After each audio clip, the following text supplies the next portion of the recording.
1B. Now we're going to be looking at orders of operation. So number one, parentheses and other grouping symbols. So not only parentheses, but you can see brackets, braces, absolute value bars, the square root symbol.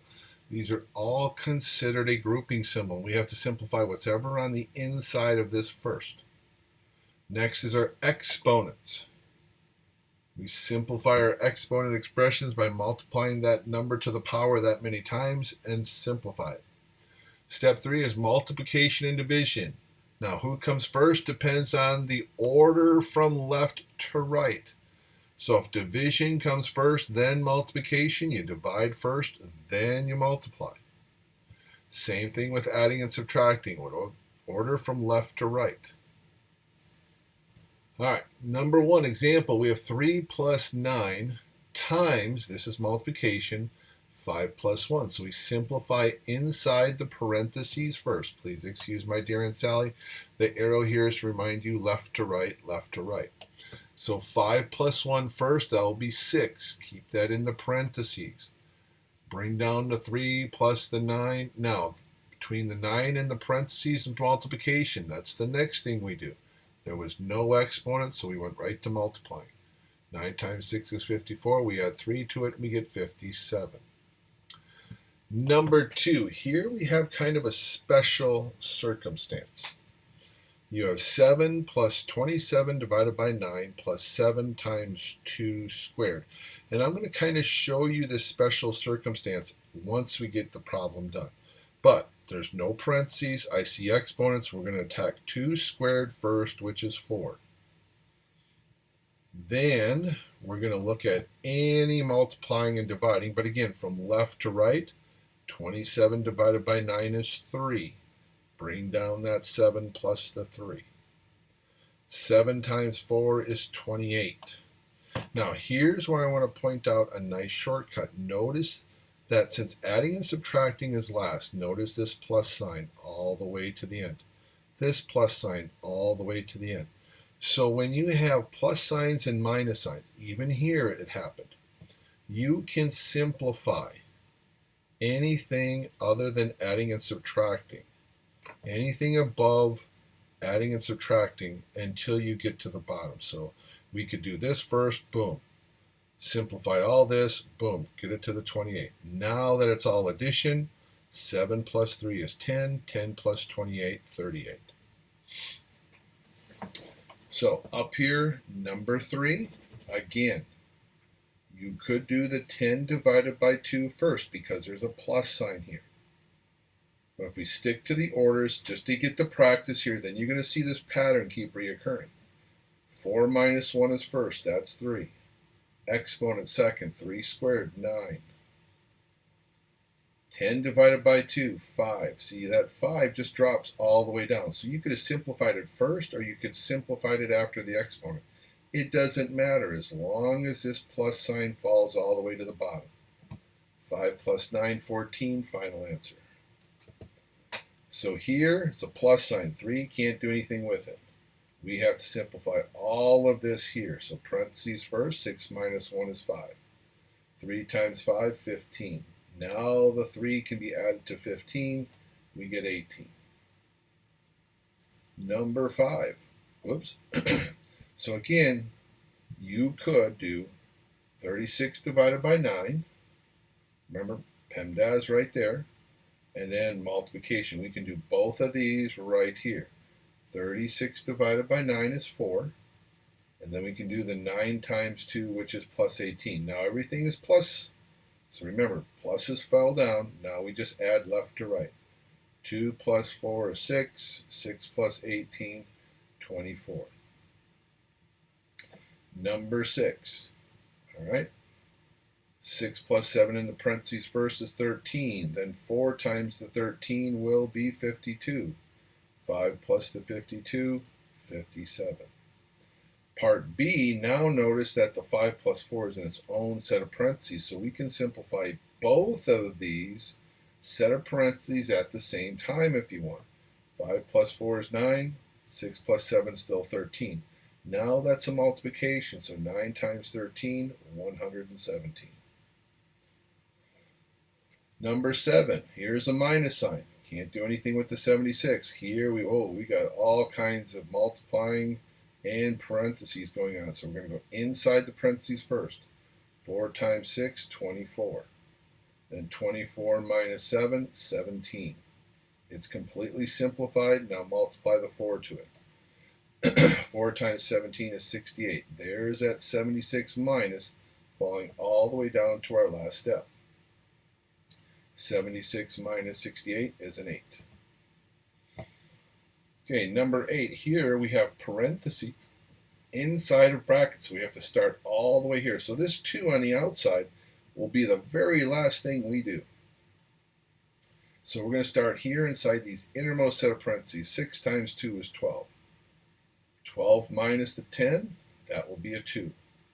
Now this 2 times that 2 becomes a 4.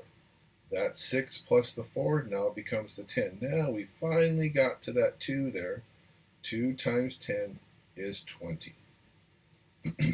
Number 9. Simplifying again. Here's a plus sign. So we can do everything here and then simplify everything here, and then we'll add the 2 together. So we can do these both kind of at the same time. So PEMDAS, inside parentheses for both, do the multiplication first. 7 times 6 is 42. Then we'll jump over and we'll take care of this 8 times 4. That's 32. As long as I keep bringing down my plus sign, which separates these two, I'm going to call them expression terms. And we keep simplifying in order. Still finish out our parentheses now. 42 minus 16, that's going to be 26. 32 minus 12, that's going to be a 20. Now we'll do the multiplication of 2 to the 26. That's going to give me a 52. 3 times the 20 is going to give me a 60. We add those final two numbers together. We get 112. Number 10, 3 plus 4 in the parentheses first. That's a 7. Now we square the 7, so 7 times 7 is 49. And then 2 times 49, 98. Number 11, okay, note, 12 divided by 2 plus 8 minus 3 squared. So technically, you could do 12 divided by 2 and just put a 6 here, and then the plus sign. 8 minus 3, 5 squared. 5 squared is 25. See, here's that 6. I could have done the 6 first, but as long as I wait with that 6 until after I simplify that 5 squared and now add it, perfectly legal. Okay, the importance of parentheses. 6 plus 4 is 10. Squared is 100.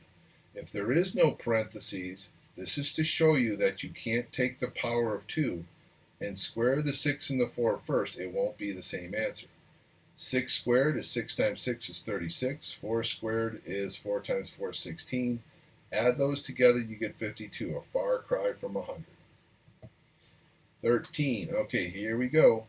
2 plus 24 divided by 6. We'll do this first. That's a 4.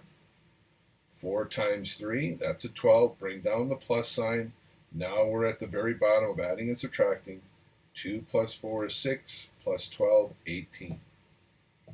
14, everything on the inside, innermost, parentheses, 8 times 5, 40.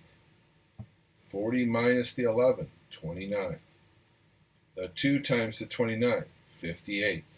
4 plus 58, 62. The 2 on the outside again, very last thing we do, 2 times 62 is going to be 124.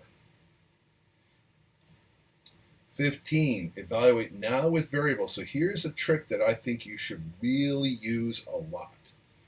Every place you see a variable, put parentheses around it. Now, I have the ability to use color, so I use blue parentheses and red parentheses. Now, if you're working with a pencil and you don't have color, then go parentheses for the W and then put brackets around the P. So every place you see parentheses, that's going to be the 5 going in for the W. And if you use brackets, every place you see the P with the brackets, you put in the 7.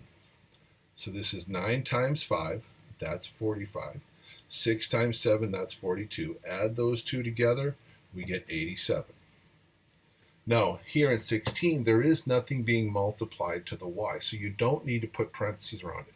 I'm just going to put parentheses around the x. So put the 12 in the parentheses for x. That's 9 times 12 minus the 13. We're going to multiply first. 9 times 12 is 108 minus 13. That gives us 95. 17, kind of the same setup. Nothing there multiplied to the y. So parentheses only around the x. 8 goes in for x. 13 times 8 minus the 9. Let's see, that's going to be, what, 104 minus the 9, 95 again. How about that? 18, now the w and the p have something multiplied to it, so we'll put parentheses or in brackets if necessary, if you don't have the color. 3 goes in for the w. 3 is the p that goes in the brackets, if you will, if that's what you're using. So we have 6 and 24. 2 times 3 is 6. 8 times 3 is 24. Add them together, we get 30. All right, 19 here. Now x is raised to a power. You could use parentheses, but since there's nothing multiplied here, I'm just going to put the 5 in for the x. 5 squared, 25. 25 plus 3 is 28. Again, nothing being multiplied to the x, so I don't need to put an extra set of parentheses there to confuse myself. This is 5 plus 3 first, which is 8. 8 squared is 64. For c, again, nothing multiplied to this x, but this x has a 2 being multiplied to the front. So 5 goes in for x. There's 5 squared. I didn't use parentheses because there's no multiplication here. But because this x is multiplied by 2, I put parentheses in and then put the 5 in its place. So 5 squared is 25, plus 2 times 5 is 10, plus 3. 25 plus 10 is 35, plus 3 more, 38. Here we have all kinds of variables. So again, you might want to use braces, brackets, parentheses, whatever symbols you want. Color them up if you like. B squared, 8 is the B. So 8 squared minus 4. Now, because it's 4AC, I'm going to put parentheses around both the A and the C. So 3 is the A, drop that in for red. C is the 5, I'm using green for that one. So here we could just left it as 8 squared. So 64 minus 4 times 3, which is 12, times another 5, which is 60. 64 minus 60 is going to be 4. 3z squared plus 6t squared, multiplying something to the front of my variable, definitely want parentheses. 3 goes in for the z, 7 goes in for the t. Square the 3 first for a 9. Square the 7 first for 49. 3 times 9 is 27. 6 times 49 is 294. Add that together, you get 321. Number 22, again, more evaluations, all kinds of variables, different values in different locations. So 6 times 3 parentheses x minus y square, parentheses squared minus 7 parentheses z. X will be the 4, 2 will be the y, 3 will be the z. So 3 times 4 will be a 12. And the 7 times the 3 will be a 21. Remember, that minus sign says, hey, this is the last thing I'm going to do, but I can simplify just this part if I want right away. I don't have to wait until all this is done. So 12 minus 2 is 10. 10 squared is 100. 6 times 100 is 600. So I don't want to keep writing down, okay, 6 or 100, and then have 7 times 3, 7 times 3, 7 times 3, 7 times 3. Just make it a 21, and we'll bring it in there at the end. 600 minus 21, 579. X is equal to 6, so we're going to have a 6 cubed minus a 6 squared. 6 times 6 is 36, so we'll have that here. Multiply another 6 is 216. 216 minus the 36, 180. Here's our friends in the basketball example again. So this is going to be 8 times the x. Now there's 3 friends who got the t-shirt, so 3 times 26. So 8x plus the 3 times 26. Okay, let's see, that's going to be 60 and 1878. The ticket price is now 30, so you put 30 in for x. 8 times 30, that's 240 plus 78. Oh, what do you say, $318. 25, Armando's home insurance has a $2,000 deductible per incident. This means that he pays $2,000 up front, and then the insurance company will pay any other costs past $2,000. Armando files a claim for $22,000. How much will Armando pay? He pays the deductible, $2,000. Now, how do I find out how much the insurance company pays? You take the claim of $22,000 and you subtract the deductible of $2,000. The insurance company paid $20,000. And that wraps up 1B.